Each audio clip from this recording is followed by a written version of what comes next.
अगर आपने अभी तक दलित दस्तक चैनल को सब्सक्राइब नहीं किया है तो सब्सक्राइब करें, लाइक करें और शेयर भी। जय भीम, नमस्कार। मैं हूं अशोक दास, आप देख रहे हैं दलित दस्तक। मीडिया एक ऐसा क्षेत्र है जिसको शुरुआत से ही बड़े बड़े पूंजीपतियों ने चलाया है। तमाम अखबार देख लीजिए, उठाकर उनका इतिहास देख लीजिए, तमाम जो पूंजीपति रहे हैं वही एक बड़ा ग्रुप स्थापित कर पाए हैं। 90 के दशक में जब टेलीविज़न पत्रकारिता जोरों पर थी तब मीडिया चलाने का खर्चा और बढ़ने लगा और ऐसे में तमाम और बड़े बड़े पूंजीपतियों की एंट्री होने लगी। लेकिन इस बीच में आखिर क्या वजह है कि एनडीटीवी में जब अडानी ग्रुप की एंट्री हुई है और अडानी ग्रुप ने 29% के करीब शेयर हासिल कर लिया एनडीटीवी में, तो हंगामा मचा हुआ है। जबकि इसके पहले तमाम और मीडिया संस्थान भी कुछ अडानी ग्रुप के पास हैं तो कुछ अंबानी ग्रुप के पास हैं। दरअसल इसकी वजह यह है कि 90 के दशक में जब टेलीविज़न पत्रकारिता जोर पकड़ रही थी तो प्रणय राय जैसे कुछ ऐसे लोग थे जिनका पत्रकारिता से भी सरोकार रहा और उन्होंने एनडीटीवी नाम से चैनल स्थापित किया मिलके। एक वक्त में, आज के वक्त में कहीं ना कहीं हिंदी पत्रकारिता में देखा जाए तो एनडीटीवी को आम जन की आवाज़ माना जाता है। एनडीटीवी के बारे में लोगों के मन में एक बात है कि कहीं ना कहीं एनडीटीवी सरकारी दबाव से मुक्त होकर काम करता है। हालांकि जो मीडिया के जानकार हैं वो इससे इत्तेफाक नहीं रखते, उनका कहना कुछ और है। खैर, फिलहाल जो बात है वह इस खबर में हम इसकी करेंगे कि आखिर किस तरीके से अडानी ग्रुप ने एनडीटीवी में हिस्सेदारी हासिल कर ली और एनडीटीवी के लोगों को इसका पता भी नहीं चला। दरअसल अडानी ग्रुप ने मीडिया कंपनी एनडीटीवी में अप्रत्यक्ष रूप से 29.18% हिस्सा खरीद लिया है। अडानी ग्रुप ने एनडीटीवी में 26% और हिस्सेदारी खरीदने के लिए ओपन ऑफर भी लगाने की बात कही है। यानी कुल मिलाकर देखें तो अडानी समूह का इरादा एनडीटीवी में मालिकाना हक हासिल करने का है। अगर अडानी का ओपन ऑफर कामयाब रहा तो एनडीटीवी का 55% शेयर अडानी ग्रुप के पास होगा। लेकिन अडानी ने जिस तरीके से एक अनजान सी कंपनी के जरिए एनडीटीवी में हिस्सेदारी हासिल की है उसे जानकार होस्टाइल टेकओवर यानी प्रबंधन की इच्छा के विरुद्ध, मतलब जबरन कब्जा जमाने की कोशिश कह रहे हैं। खुद एनडीटीवी भी यही इशारा कर रहा है।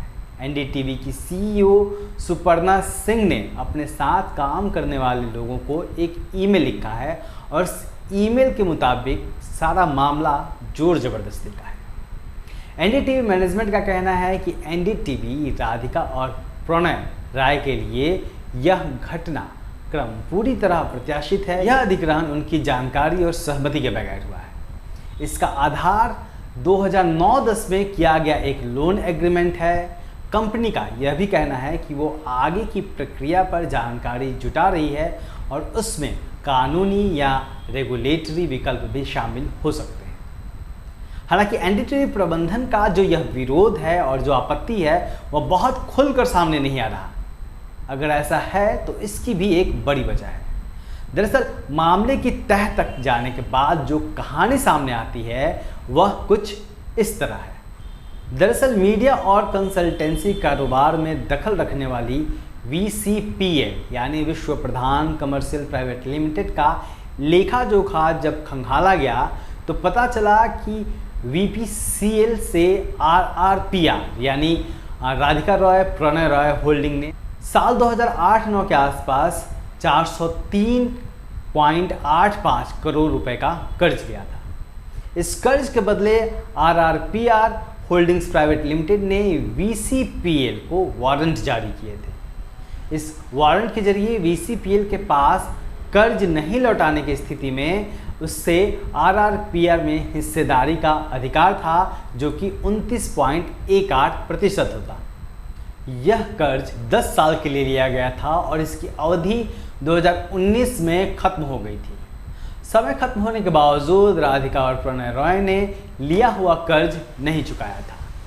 कर्ज नहीं चुकाने के बाद कंपनी के शेयर लेने का ऑप्शन खुला हुआ था।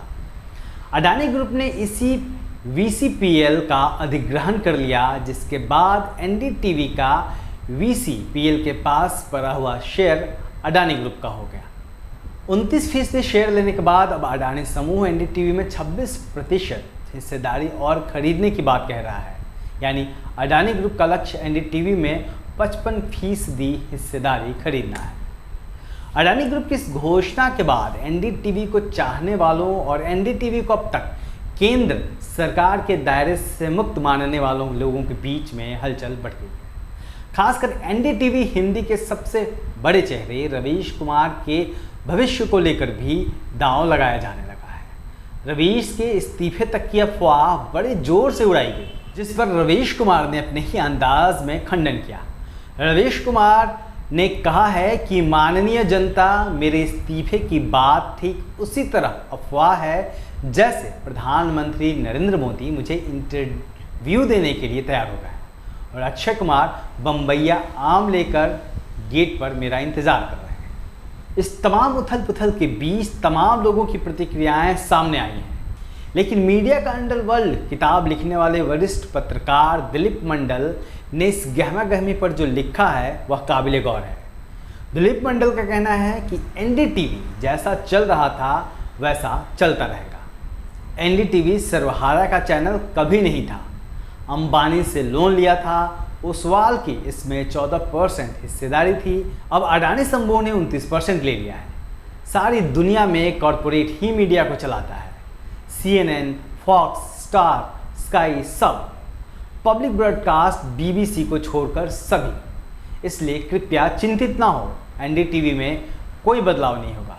निश्चित तौर पर दिलीप मंडल ने जो कहा है वह मीडिया की असलियत बताता है। मीडिया हमेशा से पूंजीपतियों के हाथ में था और आज भी और आगे भी पूंजीपतियों के हाथ में ही रहेगा। देखते रहिए दिल्ली दस्तक। जय हिंद।